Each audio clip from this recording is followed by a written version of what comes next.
right, welcome back everyone from our final break and our last two discussions here for our 11th annual Critical Care Symposium. Continuing with our theme of controversies in critical illness and resuscitation, we're going to talk about steroids in critical illness. To take us through this discussion, this topic, is Dr. Sutherland. Many of you, all of you in the room, know Mark Sutherland. Mark is also a graduate of our EM/IM critical care program here at Maryland. He is currently an assistant professor not only in emergency medicine, the Department of Emergency Medicine, but also in the Department of Medicine Division of Pulmonary Critical Care. Also splits his time in the ED along with our MICU, and is the assistant program director along with Dr. Hu for our EM/IM and our EM/IM critical care program. So without further ado, Dr. Sutherland, talk to us about steroids. Right. Well, thank you very much, Dr. Winters. Thank you, as always, for the opportunity to be a part of this conference. It's an absolute honor. I'm a little bit of a, for those of you who know me, lecture wanderer, so I'm going to have to be behind the podium. I'll get a little antsy on you, but it's the EM doc in me, I guess. But nonetheless, I appreciate the invitation. I'm going to talk a little bit about steroids and critical illness. Many of us have been to lectures where your academic to-do list gets longer after the lecture, right? You go and you learn about some cool new ultrasound method that's awesome, and like, nah, now I got to go learn how to do that. I'm hoping today to check something off of your academic to-do list to make it a little shorter for you and a little easier. Where do we stand with this very, very complex topic as far as steroids in various critical illness? And so tomorrow, if you're at the bedside on shift and you have a patient with one of these conditions, as an ED provider, should you be providing steroid therapy to these patients? That's really the ultimate question we're trying to answer. So steroids in critical illness, are they here to pump you up? I hope at least a few of you got the reference.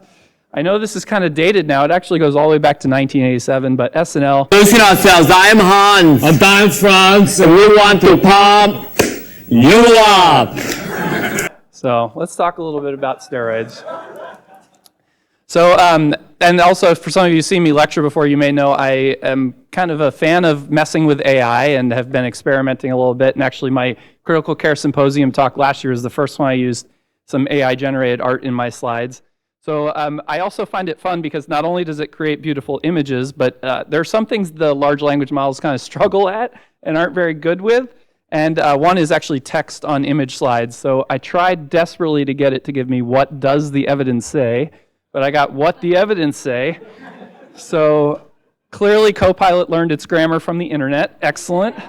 But we are going to talk about what the evidence says about steroids in critical illness. And it's tough when we think about steroids in critical illness because you got adrenal, you got Anane, Madure, Corticus, Victus, Cape Cod, VSE. These are just a few of the trials off the top of my head before I even went back and reviewed all the literature for this talk. So there's a lot of different studies, and as is always the case in critical care, it's tough to do really high quality, lots of patients, well-controlled studies. So the literature is kind of all over the map, and we'll take a minute and kind of go through it. In particular, like this is a good example. This is the ICU Trials app. If any of you have it on your phone, it's an excellent app if you don't. And for any interns who are going to do MICU anytime soon, I would recommend it. But I searched it for steroid, and you can see that it doesn't even get through the B's. I'm just the A's and the B's on my screen here. So a lot of different literature. There's an aphorism in critical care, no one dies without steroids. And as with all aphorisms, it's kind of half, it's funny because it's true. It's kind of a joke. But we consider steroids for a lot of different conditions. So what is the role of corticosteroids in critical illness? And we're going to use this article as kind of our crutch to talk a little bit about it because this was a Society of Critical Care Medicine review that came out quite recently, 2024. For those of you who listen to CCPM, they also did an excellent review recently kind of around this article. And this is a nice article for a few reasons. For one thing, it's recent, so we have some up-to-date literature. That's great. For another, it's focusing on 3 common conditions that we see very frequently in the emergency department and in the ICU that have a long history of being given steroids and being studied as conditions we might give steroids to. And because they're things where there's not like a class 1, this is obvious, of course you're going to give steroids to this condition kind of indication. So absolutely, yes, of course, you're going to give adrenal insufficiency patients steroids and mixed edema coma and thyroid storm. But let's talk about some areas where the literature is maybe a little more mixed and it's kind of a little more up in the air. And that's sepsis, acute respiratory distress syndrome, and community-acquired pneumonia. And so I'm going to, for those of you who've seen me lecture before, I like to often Tarantino it. I'm going to start with the ending and then flash back to the beginning. This is my last slide. I will end with it again as well. This is not my last slide. This is my last slide. Sorry to disappoint you, but when we think about these three conditions, sepsis, ARDS, and community-acquired pneumonia, my take-homes are sepsis, septic shock.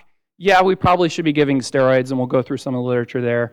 Non-shock sepsis, I say meh, like, yeah, I guess you could. I'm not going to appear out of thin air and stop you, but I don't think there's a strong indication. ARDS is really swinging more and more towards, yes, we probably should be giving steroids to patients with severe ARDS. Which type of steroid, what the dosing is, things like that are quite controversial, and the literature is kind of all over the place. We'll talk a little bit about that. And then community-acquired pneumonia, more and more I think the literature is swinging that severe community-acquired pneumonia, we probably should be giving steroids. Historically, we haven't done that all that often. And then non-severe CAP, so you're like, I'm on 2 liters nasal cannula, I'm getting admitted to the floor. That's another one where, again, I'm not going to appear out of thin air and stop you. So for ARDS and CAP in particular, I would say, are they standard of care? Is it malpractice if you don't? I wouldn't necessarily go quite that far, but the literature is really swinging more and more that the answer should probably be yes. So like I said, I like my AI-generated art and what it's good at and what it's not good at and what it's weird at. So some of you are chuckling because your eyes went straight to what took me a while on this image to find. I typed in, give me a large, beautiful image to help me introduce the concept of sepsis, and this is what it gave me. First of all, white guy in a tie sitting at a desk, interesting. But also, what is that?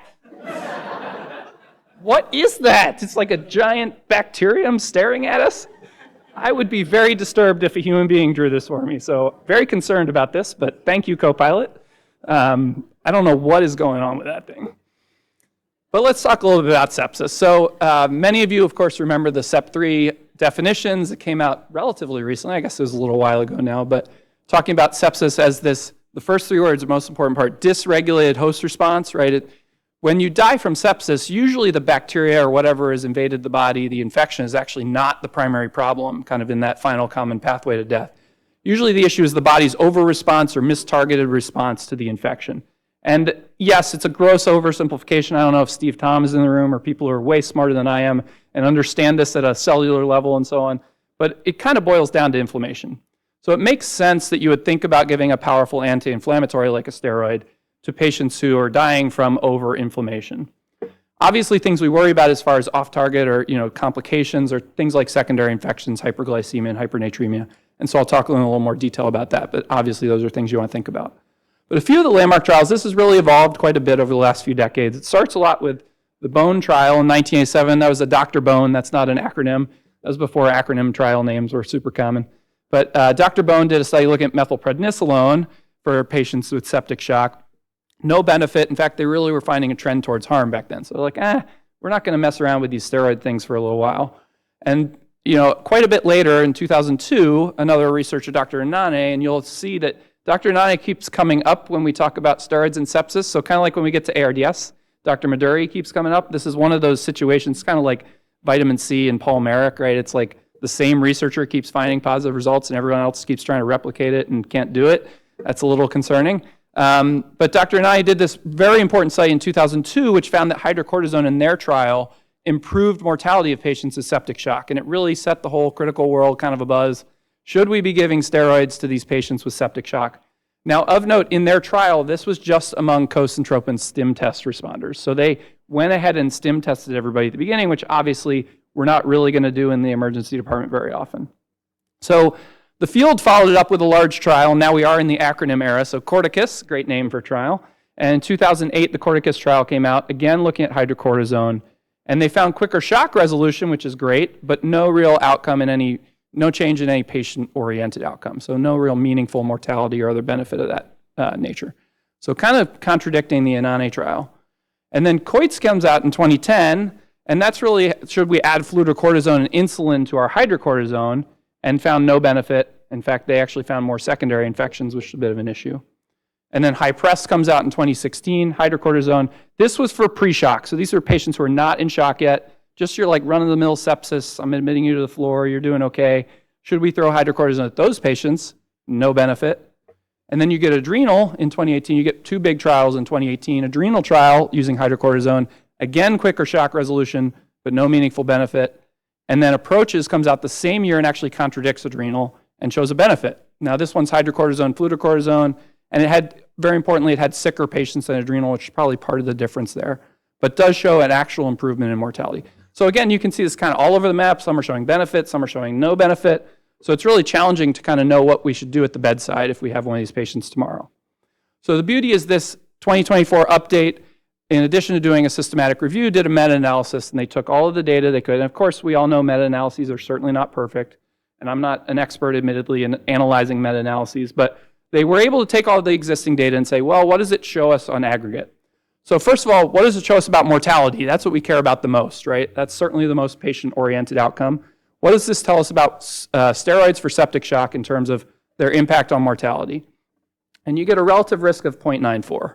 And the 95% confidence interval runs from 0.89 to 1. So I'm sure most of you recall, if a confidence interval crosses 1, it's not statistically significant. So this is right on the edge of clinical statistical significance. And of course, the relative risk of 0.94 is pretty close to 1 as well. So may have some impact on mortality, probably not an enormous impact. The confidence around that is kind of questionable, but probably helps. How about shock reversal, right? A bunch of these studies found, yeah, at least it reverses your shock. That's a good thing. Well, it does. It is pretty clear that giving steroids in septic shock does reverse the shock faster. So the relative risk is 1.24. The 95% confidence interval, you can see there, 1.11 to 1.38, and they graded that as high certainty. So yeah, your shock will probably get faster.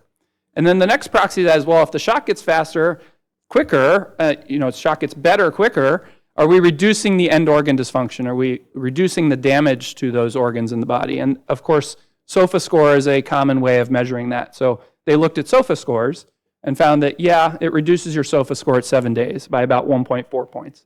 That confidence interval you can see there does cross 1, so that's not necessarily statistically significant, but there's signs that you probably have a slightly lower SOFA score a week out. So, okay, that's not a patient-oriented outcome, but maybe that's a decent thing. We have good physiologic reason to believe that reducing someone's SOFA score is a good thing. But obviously, we want to think about the downsides, right? With any medication, any therapy, what are the complications? What are the downsides? And so we have some literature on that as well. So corticosteroids, and by the way, I put this in the sepsis section, but this is the same slide. I'm not going to repeat it in the other sections as well. Obviously, steroids have the same risks no matter what the indication you're giving them for is. So they may increase neuromuscular weakness. That's something we think about a lot in the ICU, especially patients who are on steroids for a week, 2 weeks, 3 weeks, et cetera, high doses of steroids. We certainly think about atrophy. And there's certainly a signal that they do increase neuromuscular weakness. Relative risk is 1.2. They certainly, all of us think about hypernatremia and hyperglycemia in particular. That's obviously a known complication of corticosteroids. So the relative risk there, 1.64 and 1.13. Interestingly, they suggested they may reduce neuropsychiatric effects. I will say my anecdotal experience kind of goes the opposite direction, so I was a little surprised by that. You can see it's a very, very wide confidence interval around that one and low certainty, so I definitely would not take that to the bank, but kind of has mixed effects on neuropsychiatric effects. And then these other things listed here, which there's not enough certainty to really, or not enough evidence to really make an assessment of, are important things that we think about a lot in the ICU, particularly GI bleeding. I would definitely point that out. If you have a patient with an active GI bleed, or they have known peptic ulcer disease, or they're for some reason very high risk for GI bleed, you do want to be a little bit cautious about that patient. We know that putting them on corticosteroids does increase their risk of developing a stress ulcer. And I'm sure Dr. Hu as well, many of us, I'm on service right now in the MICU, and I will tell you, I have one patient who's battling a GI bleed. It's not uncommon for into their critical illness, after getting admitted for something else, to develop a stress ulcer and have to deal with a GI bleed. And it's a huge setback for these critically ill patients. So it's something to think about. I'm not saying don't do it for that reason, but it's something to think about.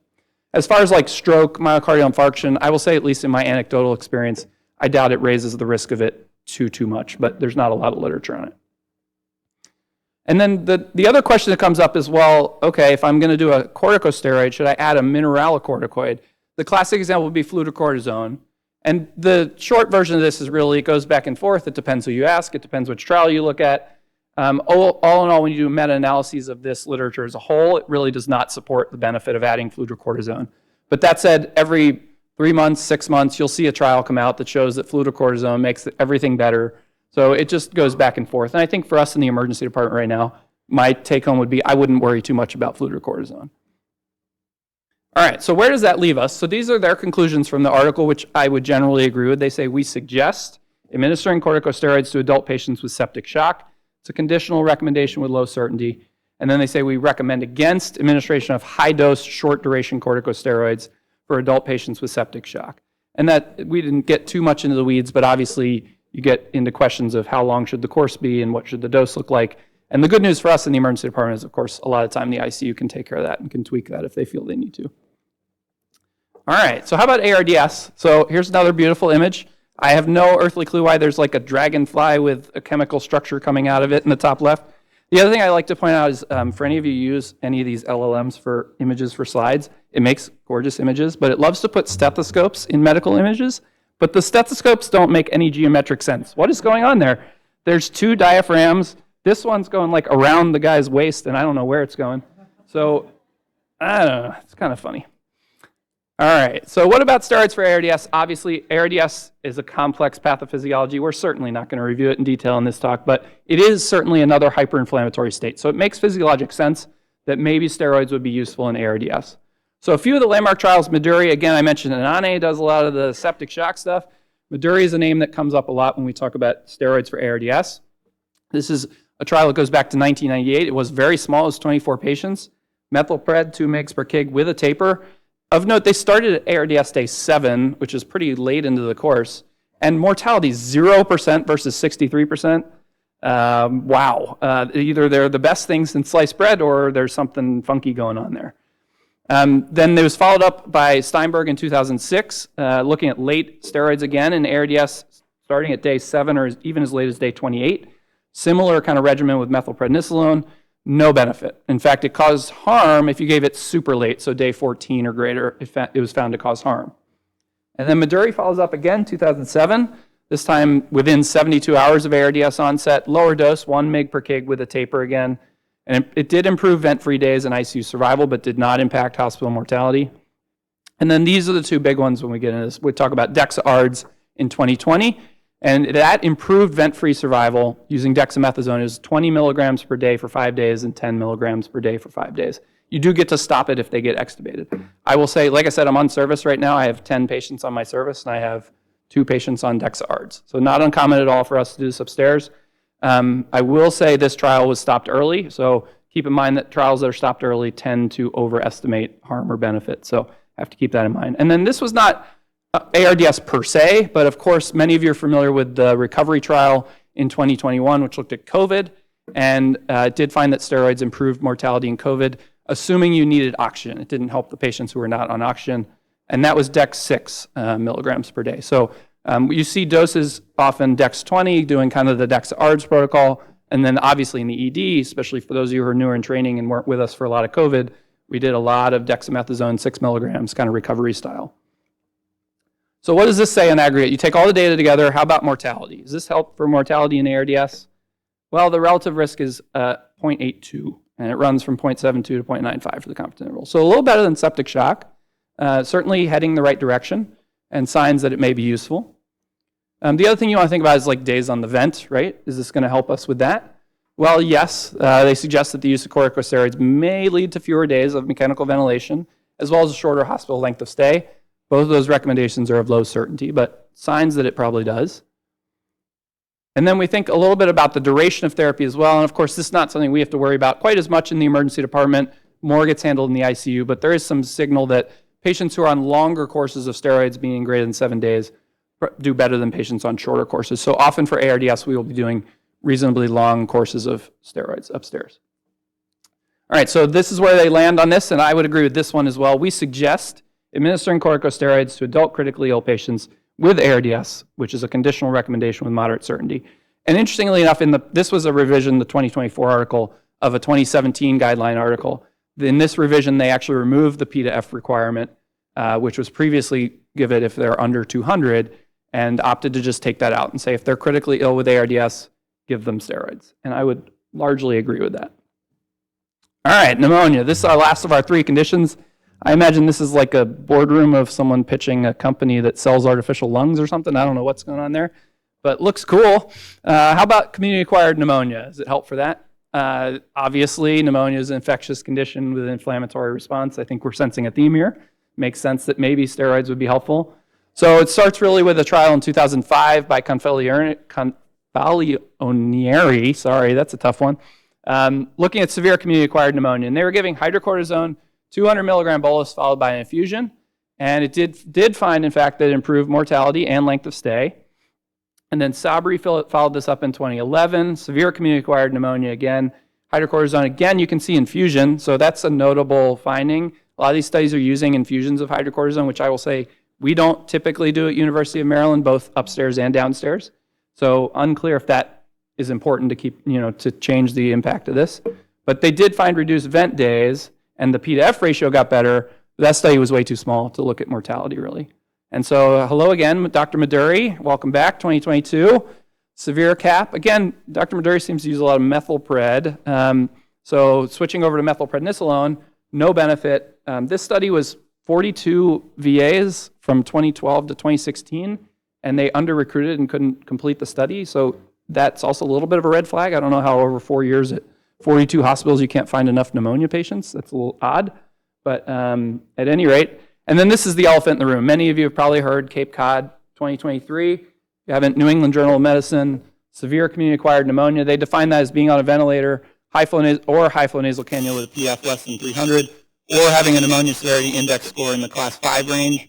And they gave early hydrocortisone, 200 milligrams a day, infused it for 8 to 14 days with a taper, which you can stop the taper if they get discharged from the ICU, and found improved mortality. And actually, again, stop the trial early, so do keep in mind trials that are stopped early do tend to overestimate benefit. And when we get to the meta-analysis in a quick second here, Cape Cod is contributing a lot of these patients. So it was the biggest of these studies by far, and you do have to keep in mind Cape Cod is biasing this meta-analysis quite a bit. So how about pneumonia? What's the effect here on mortality? Well, relative risk of 0.62, and you can see a pretty wide confidence interval there running from 0.45 to 0.85. Now, this is severe community-acquired pneumonia, to be clear, okay? So again, I'm not talking about your patient who you're admitting to the floor on 1 liter nasal cannula because they can't go home for whatever reason. This is your severe community-acquired pneumonia, okay? So going to the ICU, on a ventilator, on high flow, you don't necessarily have to calculate a pneumonia severity index score, that's fine. You guys know who's sick and who's not sick. But severe community-acquired pneumonia, there is a pretty strong signal that it helps with mortality. This was kind of an interesting reanalysis from that article as well. They were looking at, does the steroid we choose matter? Right? Does it make a difference which steroid we choose? And that's why I was kind of having some fun with Dr. Maduri for a little bit there. You can see it's real small, I know, but we got prednisolone all the way here to the right, methylpred here, and then hydrocort and dexamethasone. And at least for mortality in pneumonia, the signal is really that dexamethasone and hydrocortisone probably do better than methylprednisolone and prednisolone. Again, that's really slicing into a small section of the data. I think that's a bit of a weak conclusion, but that's what it suggests to us, which is good, because usually it's dexamethasone or hydrocortisone we're doing for these situations anyways.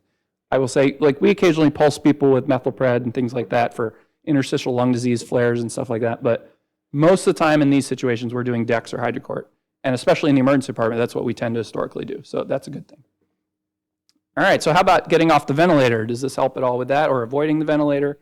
So in hospitalized patients with community-acquired pneumonia, both severe and less severe in this particular instance, corticosteroids probably do reduce the need for invasive mechanical ventilation, may decrease duration of ICU and hospital stay. And I mentioned it matters a little bit which steroid you choose. For outcomes other than mortality, they found no effect as far as which steroid you choose. So that piece falls apart when you get outside of mortality. And again, low to moderate certainty, kind of take it with a grain of salt. The good news for us in the emergency department, of course, we're used to this. We don't tend to get cultures back, although with boarding nowadays, who knows? But you do not need to wait on cultures to come back. If they clinically have pneumonia, they have pneumonia. So you can go ahead and start the steroids. You don't have to wait for that sputum or bronch culture to come back. All right, so where'd we land on steroids? We recommend administering corticosteroids to adult patients hospitalized with severe bacterial community-acquired pneumonia. Strong recommendation, moderate certainty. And they say we make no recommendation for administering corticosteroids for patients hospitalized with less severe bacterial community-acquired pneumonia. And I would agree with those statements as well. So again, this is where we ended. This is where we're starting. We've gone full circle, sepsis, ARDS, community-acquired pneumonia. If you're on shift tomorrow and you have a patient who's really sick with one of these, what should you do? Again, in my opinion, plus kind of layered on top of the literature we do have, septic shock, yes. I think Not mandatory, but I would recommend giving steroids to your patient who's critically ill with septic shock. Non-shock sepsis, if you want to, go for it, but I don't think there's a strong literature base to support you. And then ARDS and community-acquired pneumonia, both of them, I think you have a very strong leg to stand on if you're going to opt to give steroids.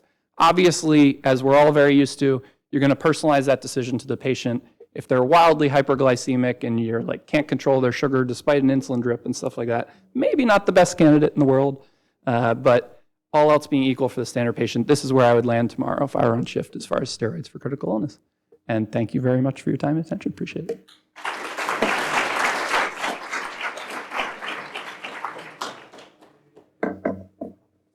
Thanks, Dr. Sutherland. Dr. Miller, I was looking at the chat. I didn't see anything. Are there questions coming through? Okay. Okay. Sounds good. Any questions from folks here in the room for Dr. Sutherland? Oh, Dr. Dubs. What are your bets on the odds of steroid? Any second now, Jaco's coming with that one. What are your odds for door to steroid time becoming our next metric? Well, the good news, Dr. Dubs, is if they ask for that, I'll have to build the dashboard. So I'll push against it. So not coming on my watch, that's for sure. No, it's a great question, but not quite there. All right. Well, I have to run back to the MICU, but thank you again. Thanks, Dr. Sutherland.